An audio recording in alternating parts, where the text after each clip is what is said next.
High மக்களே, வணக்கம். எப்போதும் போல தான் எலெக்ஷன் முடிஞ்சு டிவிகே தலைவர் சிஎம் ஆகிற வரைக்கும் மக்கள் பரபரப்பாக தான் பார்த்துட்டு இருப்பாங்க. இந்திய ரிசல்ட்டு இந்தியாவே எதிர்பார்த்துட்டு இருக்கு தமிழ்நாடு ரிசல்ட்டை. ஸோ இப்போ பார்க்க போகிறதும் நம்ம டிவிகே விஜய் பற்றி தான். ஸோ மக்களே எல்லாரும் டிவி ஏதோ ஓட்டு போட்டிருப்பீங்கன்னு நினப்பு இருக்குது. ஸோ அதனால் நானும் டிவிக்கு ஏதோ ஓட்டு போட்டிருக்கேன், அவர் தான் சிஎம் ஆகணும்னு சொல்லிட்டு எல்லாருக்குமே மைண்ட் செட்டில் இருக்குது. ஒரு பல பேரை தவிர்த்து மீதி எல்லாருமே பார்த்தீங்கன்னா விஜய் தான் சிஎம் ஆகணும்னு சொல்லிட்டு எல்லாருமே கடவுள்கிட்ட நிறைய பேர் ப்ரே பண்ணிட்டு இருக்காங்க. அவரும் கடவுள்கிட்ட போய் ப்ரே பண்ணிட்டு இருக்காரு.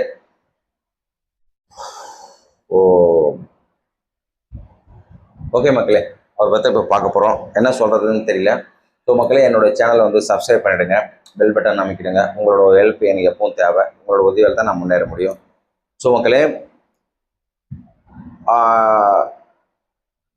எலெக்ஷன் முடிஞ்சு இது வரைக்கும் விஜய் திரைப்பயணத்தில் இருந்திருக்காரு. ஆனால் இது மாதிரி எப்போவுமே இந்த திருச்செந்தூர் அண்டு ஷிரடி சாய்பாபா, ஸோ அது மாதிரி டெம்பிள்லாம் அவர் இது வரைக்கும் போயிட்டு இவ்வளோ ஃபேமஸ் ஆனதெல்லாம் கிடையாது. ஸோ அவர் திரைத்துறையில் ஃபேமஸாக இருந்தாலும் அரசியலுக்கு அவர் புதுசு தான்.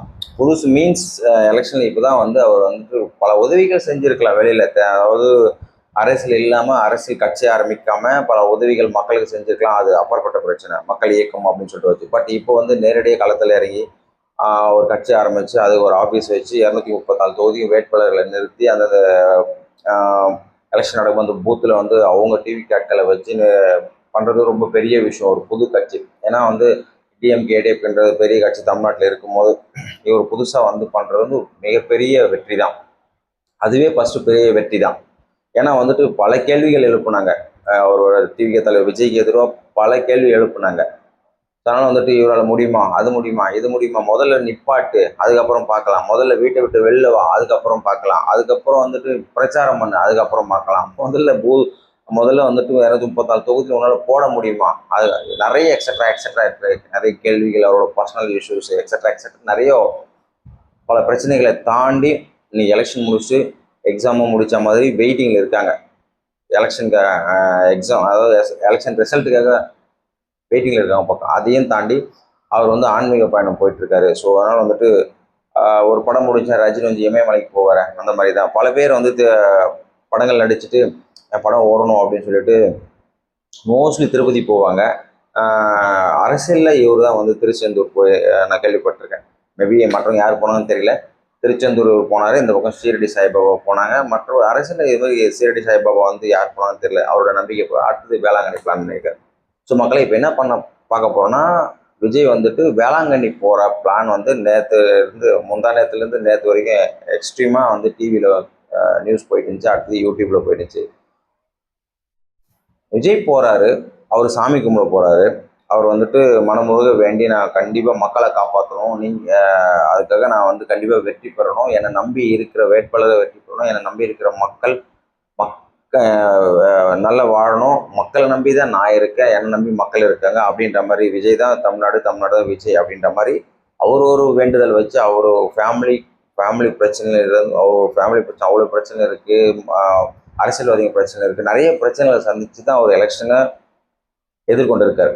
அதெல்லாம் தாண்டி நான் கண்டிப்பாக இவ்வளோ சிக்கலேருந்து மீண்டு நான் கண்டிப்பாக வெற்றி பெறணும் அப்படின்றத மனமுருக வேண்டதுக்காக அவர் போகிறார். வேற என்ன பண்ண போகிறார்? எனக்கு பல கோடி ரூபா சொத்து எனக்கு கொடு இறைவா அப்படின்னு அவர் கேட்க போகிறார்.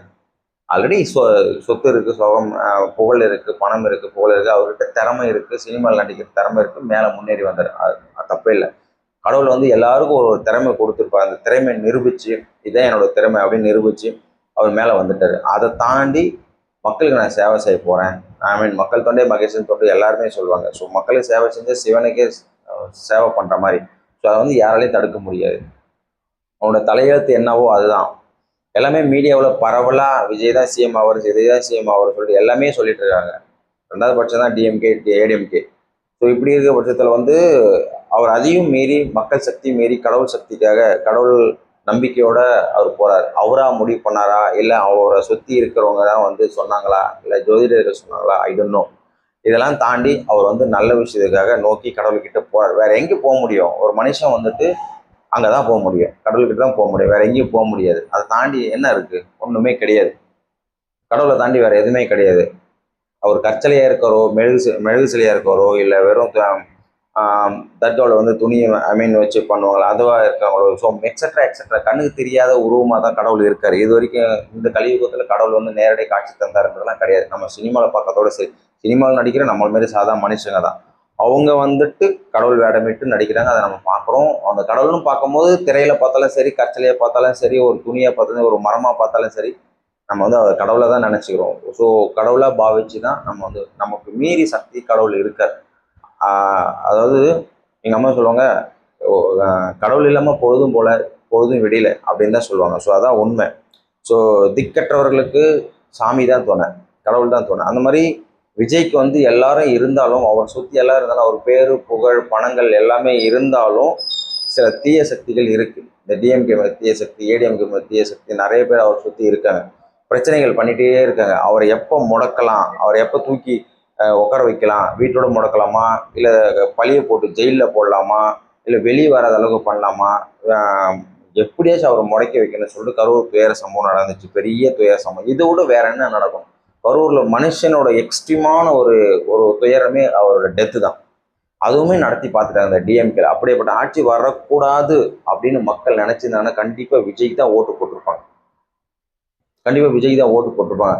இல்லை பரவாயில்ல, நமக்கு என்ன பிரச்சனை, கரூர் தான் நடந்துச்சு, நம்ம ஊரில் நடந்துச்சு, நம்ம சொந்தக்கார செத்தாங்க அப்படின்ற மாதிரி இருந்த மக்கள் வந்துட்டு கண்டிப்பாக டிஎம்கே தான் ஓட்டு போட்டிருப்பாங்க. ஏன்னா இவ்வளோ பிரச்சனை பண்ணியிருக்கேன். ஃபார் எக்ஸாம்பிள் தூத்துக்குடியில் இந்த எடப்பாடி கமலாட்டி இருக்கும்போது 15 பேரை சுட்டு கொண்ட சொன்னான். இவன் சொல்லுவதான் அவங்க வந்து சுட்டு கொண்டாங்க. அதையும் தாண்டி மக்கள் போராட்டம் பண்ணி அந்த தூத்துக்குடி ஸ்டெர்லைட் ஆலையை க்ளோஸ் பண்ணிட்டாங்க, மூடிட்டாங்க. இப்போ மக்கள் ஓரளவுக்கு நிம்மதியாக இருக்குங்க. பட் இன்னும் தரமட்டமாக்கலை, அதை வந்து இடித்து தரமட்டமாக்கலை. ஸ்டாலின் சொன்ன மாதிரி இன்னும் முடிக்கல, அதை அப்படியே தான் இருக்குது.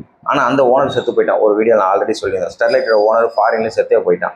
அவன் பையன் இருக்கான், அப்பா செத்ததுனால அவர் வந்துட்டு அவனால் எடுத்து அதை நடத்த முடியாத அளவுக்கு இருக்குது. அது அப்படியே இருக்குது. அந்த ஸ்டெர்லைட்டோட பங்குதாரர்கள் மட்டும்தான் இருக்காங்க. பட் ஓனர் ஃப்ளாட் அவுட்டு, செத்து போயிட்டார். ஸோ அதனால் வந்துட்டு அவர் பல உயிர்களை கொண்டுட்டு இருந்தார். எங்கள் ஸ்டெர்லைட்டால் பல கோடி சம்பாதிச்சு, மில்லியன் கணக்கு டாலர் கணக்கில் சம்பாதிச்சு உட்காந்தாரு, ட்ரில்லியனில் சம்பாதிச்சு உட்காந்தாரு. அவர் வந்து செத்தே போயிட்டான். சம்பாதிச்சு என்ன போதும், செத்து போயிட்டான். ஸோ அது தொல்லை தாங்காமல் தான் ஸ்டெர்லைட் ஆலையில் வந்து க்ளோஸ் பண்ணி லாஸ்ட்டாக வந்து ஃபினிஷ் பண்ணுறாரு. ஸோ இவ்வளோ பிரச்சனைகள்லாம் இருக்குது. இந்த பிரச்சனைகள்லாம் தாண்டி விஜய் வந்து இருக்காருன்னா அவருக்கும் சில சில பிரச்சனைகள் கொடுக்க தான் வந்து அரசியல் வராது. மக்களுக்கு நல்லது பண்ணால் ஏன்டா மற்றவங்க வரப்போகிறாங்க அப்படின்ற மாதிரி தான். ஒரு அரசன் இருக்கான்னு அவன் அரசன் கரெக்டாக இருந்தான்னா தப்பு நடக்கலாம், நடக்காமல் மனுஷனா தப்பு செய்வான், செஞ்சு தான் அவன், வேறு வழி இல்லை.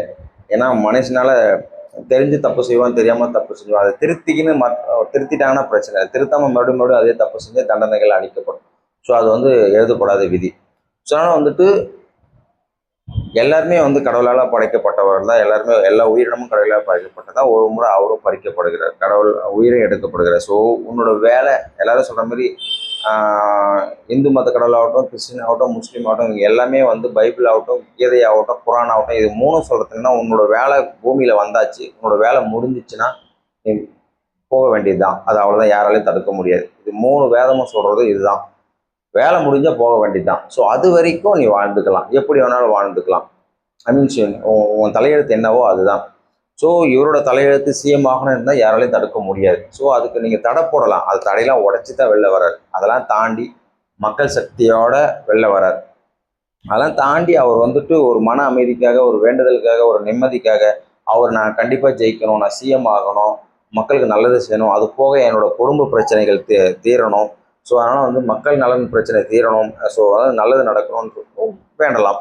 அவர் போய் வேண்டலாம். அவர் என்ன வேண்டாருன்றது நம்மளால் யூகிக்க முடியாது, சும்மா சொல்ல முடியும், அவ்வளோதான். ஒரு பேச்சுக்கு சொல்லிக்கலாம், இதுக்காக தான் விஜய் போகிறாரு, இது அதுக்காக தான் போகிறாரு, இதுக்காக தான் பேசிக்கலாம்.